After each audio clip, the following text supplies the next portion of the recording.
maybe I'll just add there, I think there's going to be a link from my blog site as well to the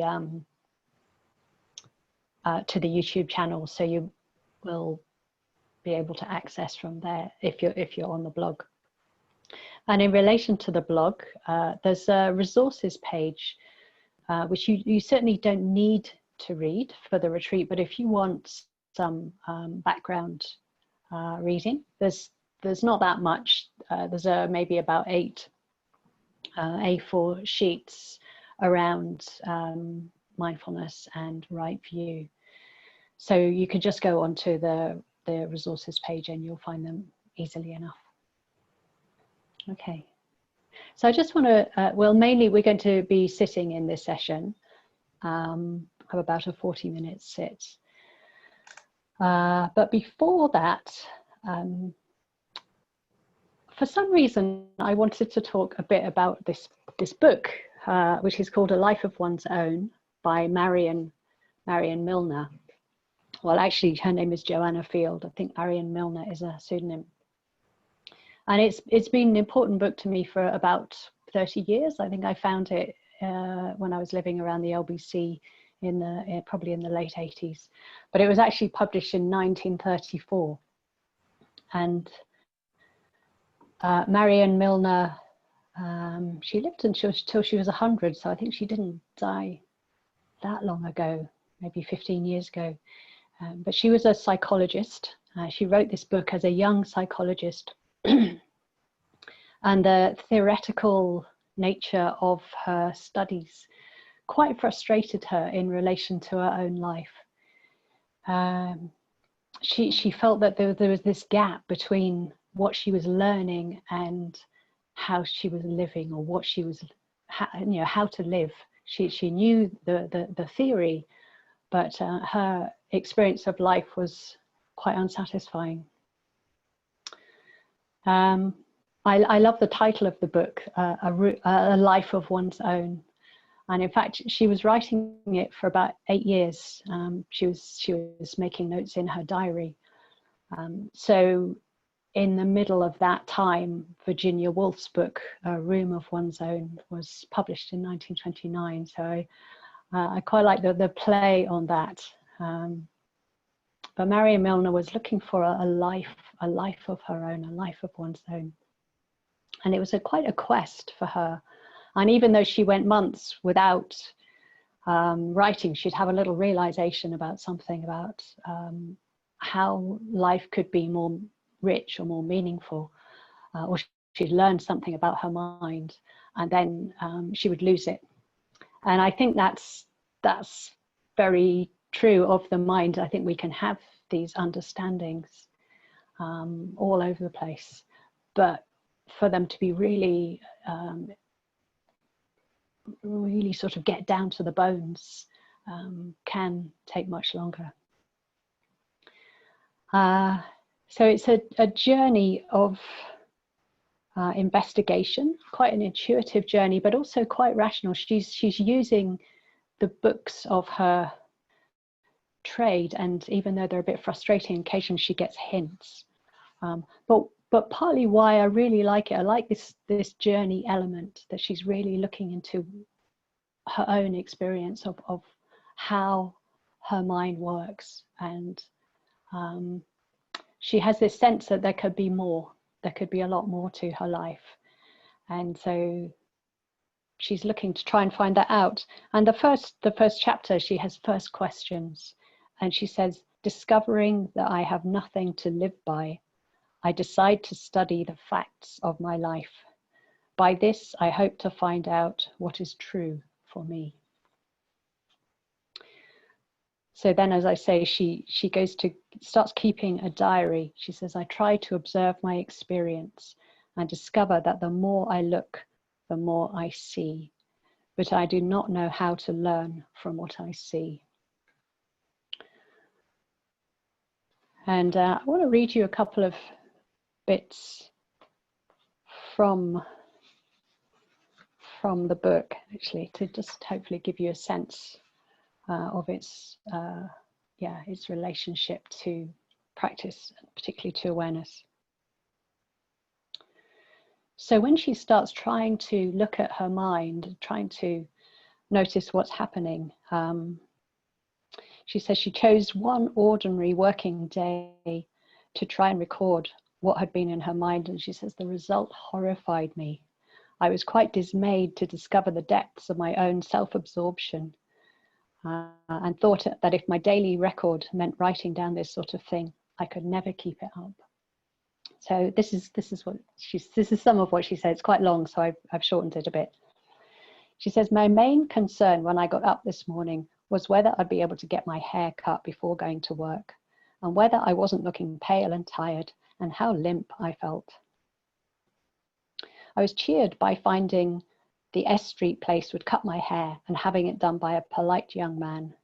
At the office, I hoped there'd be someone about to see how nicely my hair was cut and how attractive it looked. On combing it, I thought how plain I was.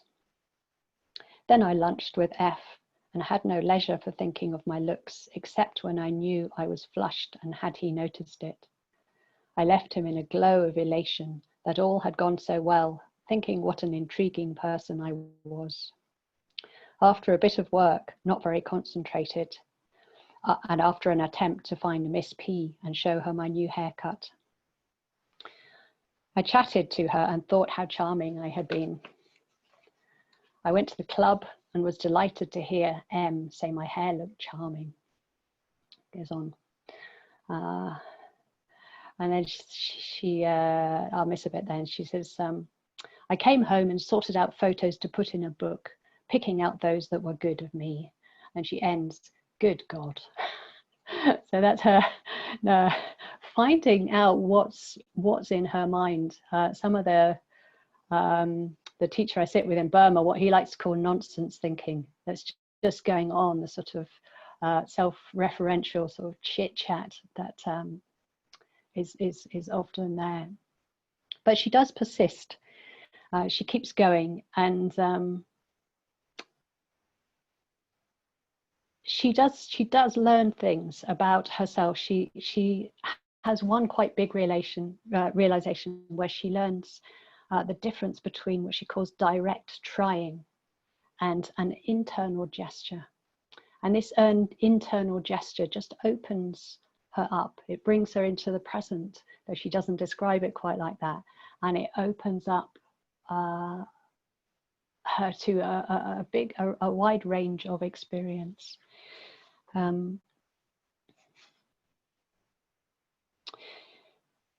There's a chapter called Exploring the Hinterland, and it says letting one's mind speak for itself.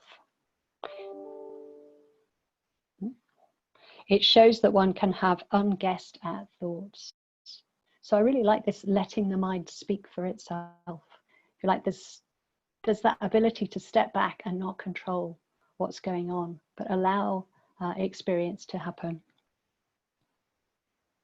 And from that, she goes into discovering what she calls the coming and going of delight. That's this inner gesture, this internal act of waiting, standing back, and this wide attention that helps open out awareness, open out this sense of delight.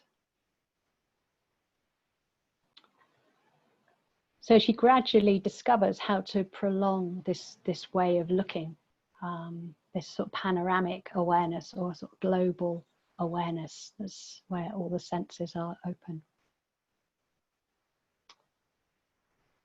And yeah, I think she learns quite a lot, and even though she wouldn't put it in these terms, I think she at first this realization about what's actually happening in the mind, this nonsense thinking, what's going on there, this habitual thinking, and then there's this freer, much freer, expansive way of being.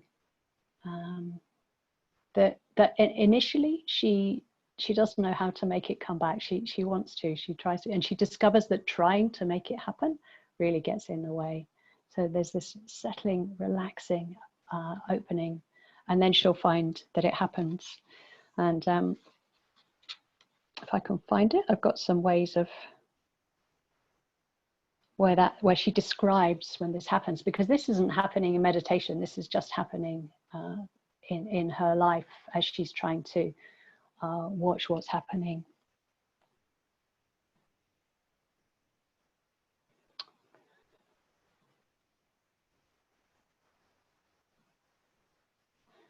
So this inner gesture, she discovers that it works in different ways.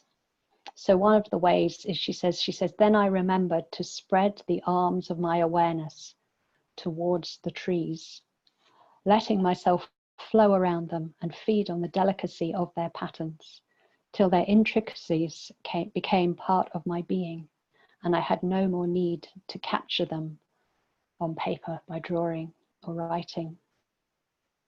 The quality of the delight that followed is forgotten, but I find a lame attempt to make a note of it. Gosh, I feel there's a bird singing high in the treetops inside of me. So that's one of her moments of being really awake to life, but awake to this internal sense of herself. And she discovers something else about how, in a way, how to help it be there more of the time, one of the conditions that's helpful. And she says, I must neither push my thought or let it drift. I must simply make an internal gesture of standing back and watching. For it was a state in which my will played policeman to the crowd of my thoughts. Its business being to stand there and watch that the road might be kept free for whatever was coming. Why had no one told me that the function of will might be to stand back, to wait, to not push? So there's very different language to language we might use, but there's some resonances there, I think. I think as well as the ease and delight, this new way of seeing, I think it also, again, though I don't think she would have recognized it in this way, but she's just seeing things more truly as they are, more clearly. So I think she does touch on the wisdom element. And she says, slowly I realized that the facts of my life were not separate things which were there for anyone to pick up, but an ever-changing pattern against a boundless background of the unknown, an immense kaleidoscope changing constantly according to the different ways you looked at it. They were not a given as in geometry, staying there at the top of the page while all you had to do was argue about them. They were things that changed completely according to what one said about them or the way one looked. Whether they had a substratum of reality in themselves or did not concern me. I could leave that to the philosophers to argue about. But what appeared to me was a never-ending murmuring sea of space, all about me, above my head, beneath my feet, and on every side.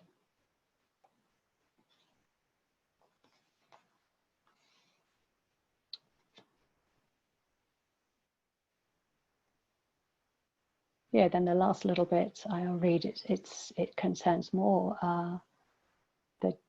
in a way what I was talking about this morning, is this recognizing the point of view in the mind. And suddenly when we recognize the point of view, that can shift in unexpected ways.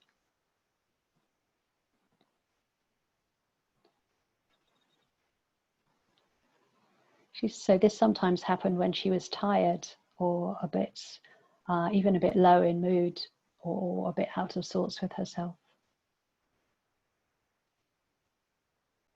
Then I would perhaps suddenly find myself breathing deeply in the calm impersonality of shapes or colors, or even in a sudden glimpse of someone's character seen from a viewpoint that had stepped clear of the distortions of my personal interests. Then again, once when ill in bed, so fretting with unfulfilled purposes that I could not at all enjoy the luxury of enforced idleness, I had found myself staring vacantly at a faded cyclamen and had happened to remember to say to myself, I want nothing. Immediately I was so flooded with the crimson of the petals that I thought I had never before known what colour was.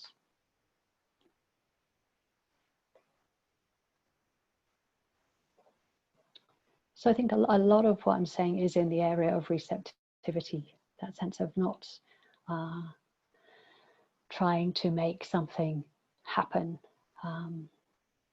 sort of getting out of our own way a little bit. And my own experience is often that it hasn't been able to make that.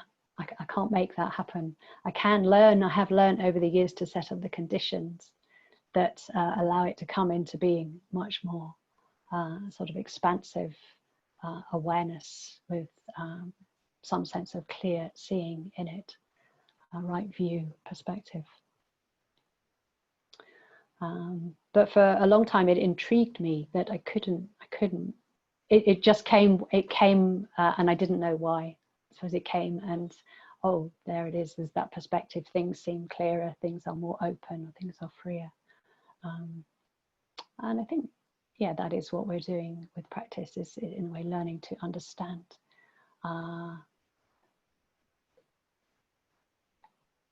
Yeah, understand the mind, not so much in the intellectual sense, but how things are working, how we are aware.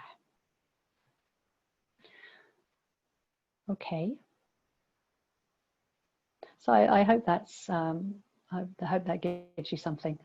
As I say, I haven't really spoken about this before, so it's something that gives me delight. And there's a lot more. I think I went about halfway through the book. There's a lot more in it.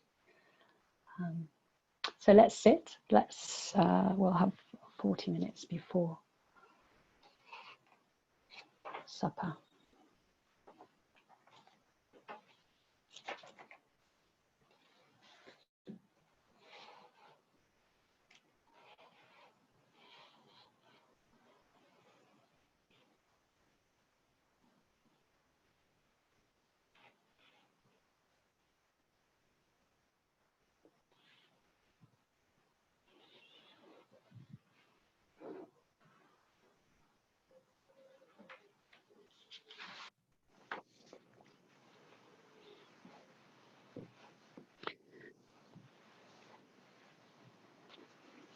So in the meditation, I'm going to ring. I will ring bells, actually. I won't ring bells very often, but I'm going to ring bells for a mindfulness of breathing. That doesn't mean that you need to do a mindfulness of breathing. If you do, I just suggest keeping it very open in a way, using the mindfulness of the breath as an anchor, but still opening up to what else is happening, what else is there.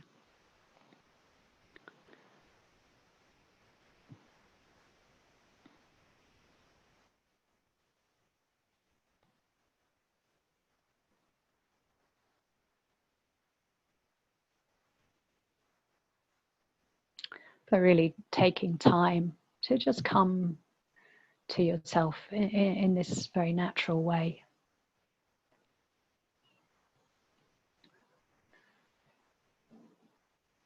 Not switching into meditation mode.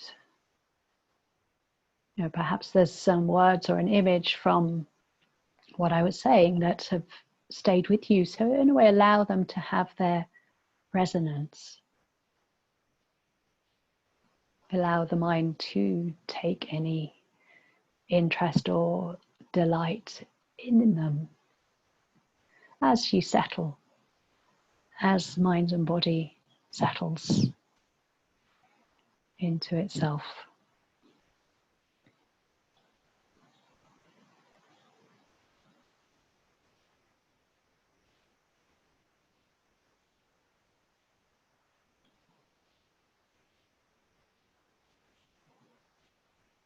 And if you prefer not to rest with the breath, that's fine. Just see where the awareness goes. From that, a place of settledness, embodied, grounded.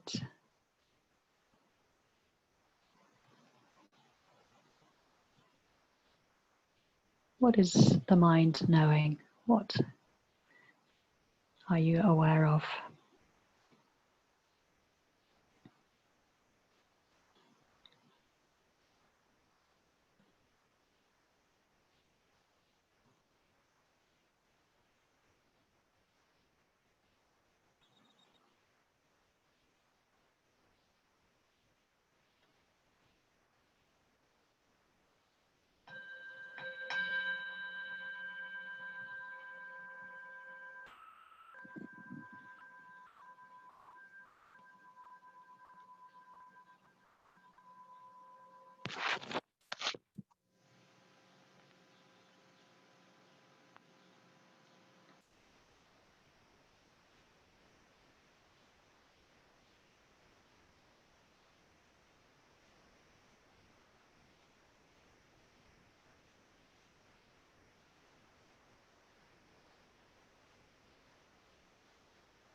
Okay, so I enjoyed sitting then. Hope you did too. So we'll finish here and meet again at 8, 8 or 9 UK time, for those of you that can make it. And